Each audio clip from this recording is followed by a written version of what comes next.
Lecture में हम एक जानदार सवाल की बात करेंगे जिसमें हमारे पास क्या दिया हुआ है कि दो वर्टिकल रेल्स हैं। वर्टिकल रेल्स के सहारे रॉड की कंडक्टिंग रॉड नीचे को मूव कर रही है, लेकिन यहाँ पर ट्विस्ट क्या है?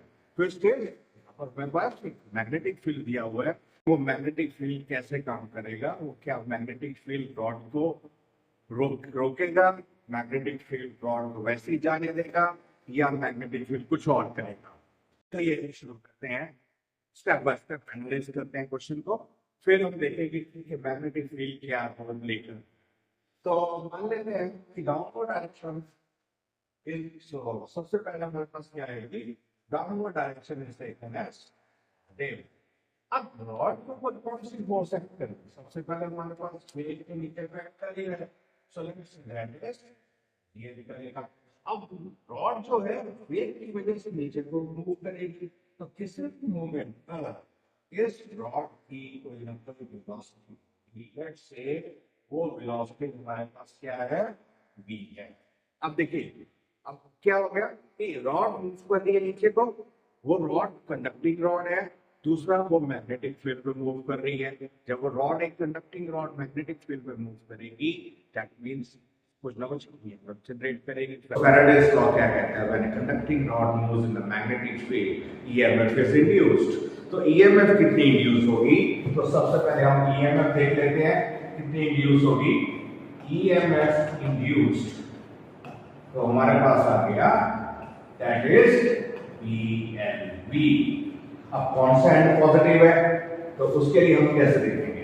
पाम रूल भी देख सकते हैं और हमारे पास लेफ्ट हैंड रूल भी देख सकते हैं। सो मैग्नेटिक फील्ड किस तरफ पॉइंट कर रहा है? बाहर की तरफ पॉइंट कर रहा है। रॉड किस तरफ मूव कर रही है? नीचे को मूव कर रही है।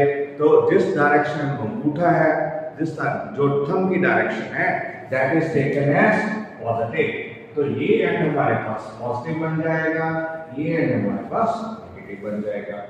अब देखिए सो ईएमएफ भी इंड्यूस होगी और ऊपर से हमारे पास एक क्लोज पाथ है। जब ईएमएफ इंड्यूस होगी, वायर की रेजिस्टेंस भी दी हुई है, तो करंट भी इंड्यूस होगा। सो करंट क्या? करंट की वैल्यू हमारे पास क्या आ जाएगी? तो करंट की वैल्यू आ जाएगी, so current induced, so I is equal to EMF बटे R, so that is I is equal to BLV by R। ये करंट आ गया। नाउ अब मैग्नेटिक फील्ड और क्या ट्विस्ट कर रहा है प्रॉब्लम में, तो अब ये करंट कैरिंग रॉड बन रही है। जब भी करंट कैरिंग रॉड बन रही है तो मैग्नेटिक फील्ड उसके ऊपर फोर्स लगाएगा। तो मैग्नेटिक फील्ड फोर्स कितनी लगाता है? सो मैग्नेटिक फील्ड हमारे पास फोर्स कितनी लगाता है? So magnetic field की force हमारे पास आएगी F is equal to BI L। So where L is the length of this rod आ गया, conducting rod। Now अब magnetic field की वजह से जो force लग रही है वो किस डायरेक्शन में लग रही है? Again rectal thumb rule use करते हैं। अब देखिए हमारे पास करंट की डायरेक्शन है, सबसे पहले वो देख लेते हैं। हमारे पास एंड कौन सा एंड पॉजिटिव है? देखिए हमारे पास ये एंड पॉजिटिव है, तो ये एंड पॉजिटिव है, तो ये and negative. That means rod के अक्रॉस आपकी इमेजिनरी बैटरी मान लेते हैं जिसकी ईएमएफ हम कैलकुलेट कर ली है। तो इस यहां से करंट फ्लो करेगा like this.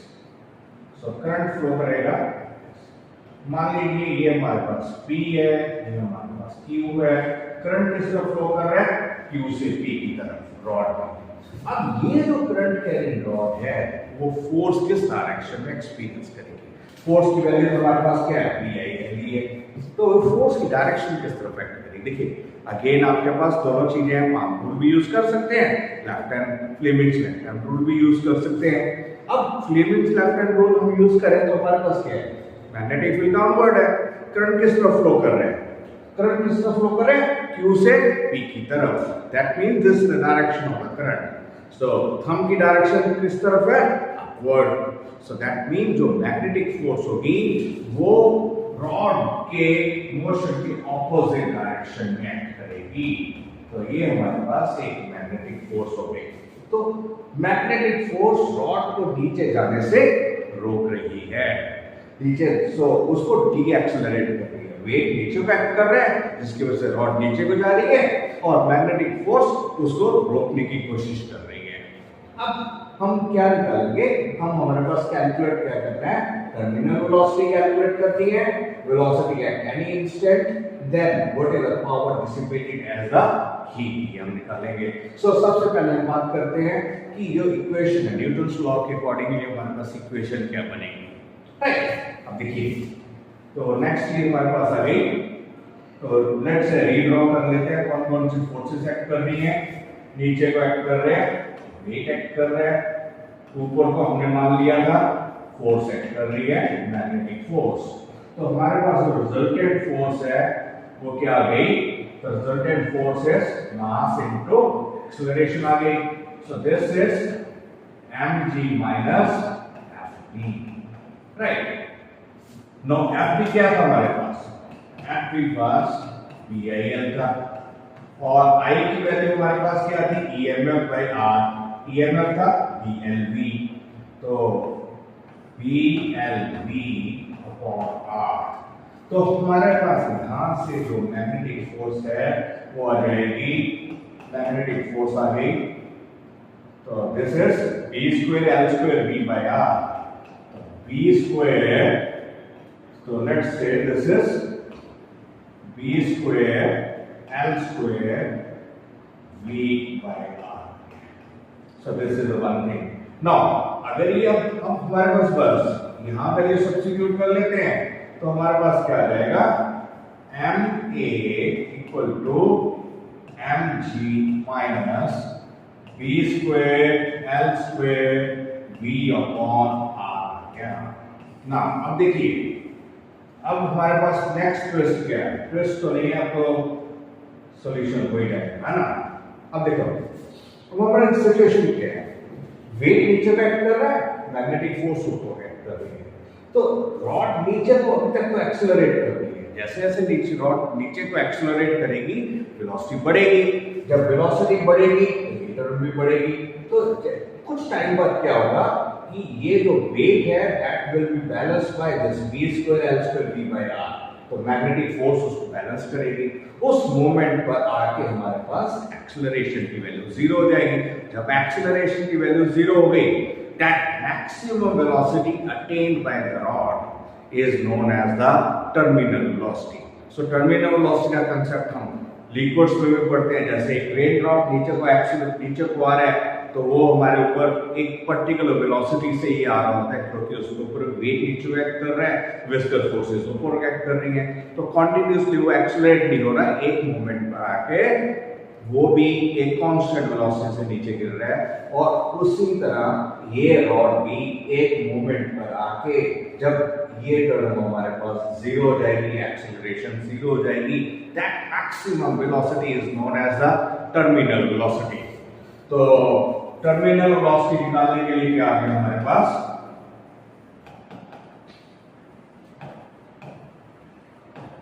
so terminal velocity was equal to, so put A, so this term is equal to 0, right। now अब हमारे पास क्या आ गया, so that means mg is equal to b square L square V by R, और let's say B लिख लेते हैं टर्मिनल वेलोसिटी, तो टर्मिनल वेलोसिटी कितनी आ गई, this is mg R upon B square L square.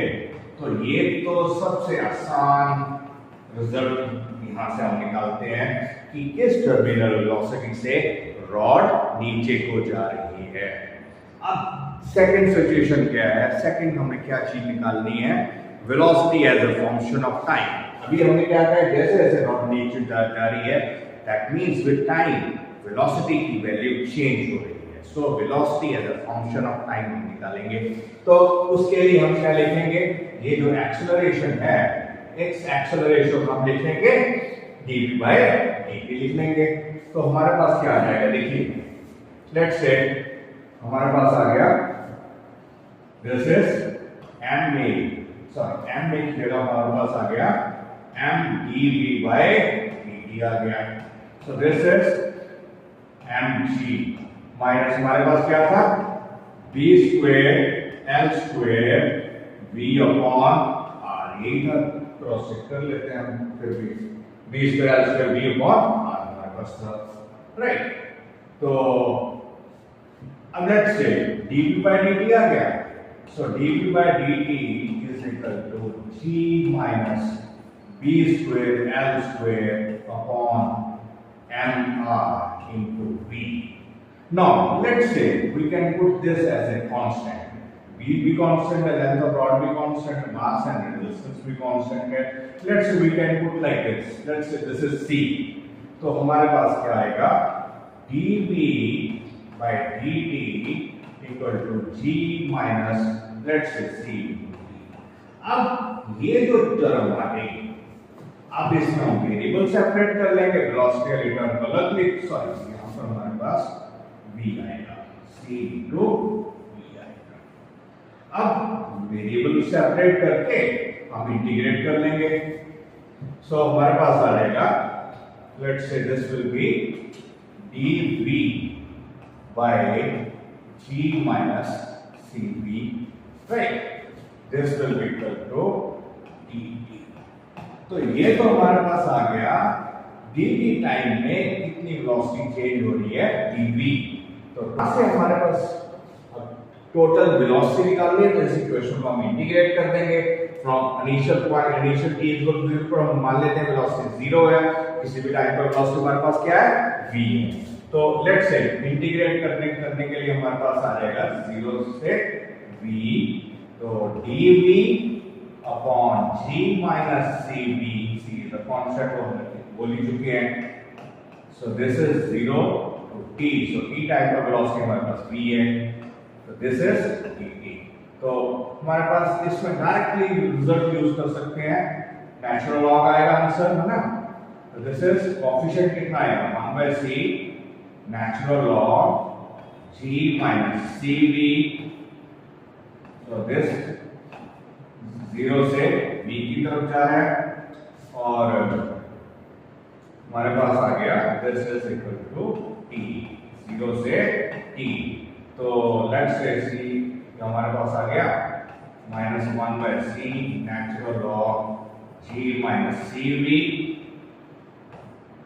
minus of natural log g equal to t, right, ये चीज आ गई। अब इसको आगे हम सॉल्व कर लेते हैं, तो हमारे पास आ जाएगा, नेक्स्ट हमारे पास क्या आएगा, natural log g minus cv divided by g equal to minus ct आ गया। अब हमारे पास एंटी लॉग ले लेते हैं, तो g minus cv upon g equal to e minus cd आ गया। और अब हमारे पास क्या आ जाएगा, रीअरेंज कर लेते हैं इस इक्वेशन को, तो cv minus g minus cv equal to g e cd आ गया, और v कितना आ गया हमारे पास, cv इज इक्वल टू, ये तो चला जाएगा, तो g minus g e cd, और वेलोसिटी हमारे पास कितनी आ जाएगी, g बार आ गया, c नीचे आ गया, तो this will be 1 minus e c t। तो ये हमारे पास velocity as a function of time आ गया। तो वेयर c हमारे पास क्या था, c हमारे पास था b square l square upon mr, ये हमारे पास c की वैल्यू थी। तो ये हमारे पास क्या आ गया, velocity as a function of time आ गया। अब हमें किसी भी टाइम पर ईएमएफ निकालनी है, राइट, तो देन हम ईएमएफ से, अगर हम ईएमएफ कैलकुलेट कर लेंगे तो पावर डिसिपेटेड कैलकुलेट कर लेंगे। सो पावर डिसिपेटेड हमारे पास आ जाएगा, फर्स्ट देखिए, सो पावर डिसिपेशन का फॉर्मूला क्या है, power dissipation, so power dissipation is let's say P E square by R, so that means अब E की वैल्यू हमारे पास थी, this was BLV, तो हमारे पास क्या आ गया, ये V की वैल्यू अगर यहाँ सब्स्टिट्यूट कर देंगे, देन उसके बाद ये E की वैल्यू यहाँ सब्स्टिट्यूट करके, तो हमारे पास पावर डिसिपेशन निकाल लेंगे, right. So this was our answer. So next हम इस क्वेश्चन में क्या देख सकते हैं, नेक्स्ट क्विज क्या आ सकता है, नेक्स्ट ये आ सकता है how the velocity varies with the distance. जैसे रॉड नीचे को डिस्टेंस कवर कर रही है तो उसकी वेलोसिटी किस तरह वेरी कर रही है। सो आई होप आपको ये क्वेश्चन समझ आ गया।